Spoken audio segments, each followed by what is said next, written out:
Degree ബാച്ചിന്റെ ചെറിയൊരു get together ഏർപ്പാടാക്കിയിട്ടുണ്ട്. So എന്തായാലും വരണം. ആ വാക്കുകൾ ഓർക്കെ ഋഷി ഒന്ന് നിശ്വസിച്ചുകൊണ്ട് ചിരിച്ചു. പോണം, എല്ലാവരെയും കാണണം. എത്ര കാലായി എല്ലാവരെയും കണ്ടിട്ട്. എന്റെ സാഹചര്യങ്ങൾ കാരണം ഞാൻ ഒതുങ്ങിക്കൂടി ഇതിലെല്ലാം പങ്കെടുക്കാതെ നടന്നു. ഇത്തവണ എന്തായാലും പോയി എല്ലാവരെയും കാണണം. ഋഷി ചിന്തിച്ച് തീർന്നപ്പോഴേക്കും വീടിന് മുൻപിൽ എത്തിയിരുന്നു. കോളിംഗ് ബെൽ അമർത്തിയതും ദേവയാനി അമ്മ വന്നവന് വാതിൽ തുറന്നു കൊടുത്തു. ആ, നീ വന്നോ? ഞാൻ നിന്നെ വിളിക്കാൻ തുടങ്ങുകയായിരുന്നു. നീ പെട്ടെന്ന് തന്നെ വന്നത് ഏതായാലും നന്നായി.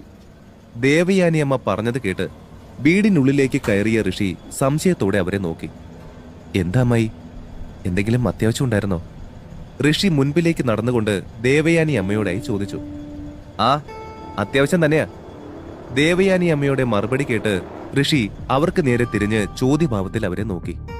നിന്റെയും ലച്ചുമോളുടെയും കല്യാണം കഴിഞ്ഞിട്ടിപ്പോ 2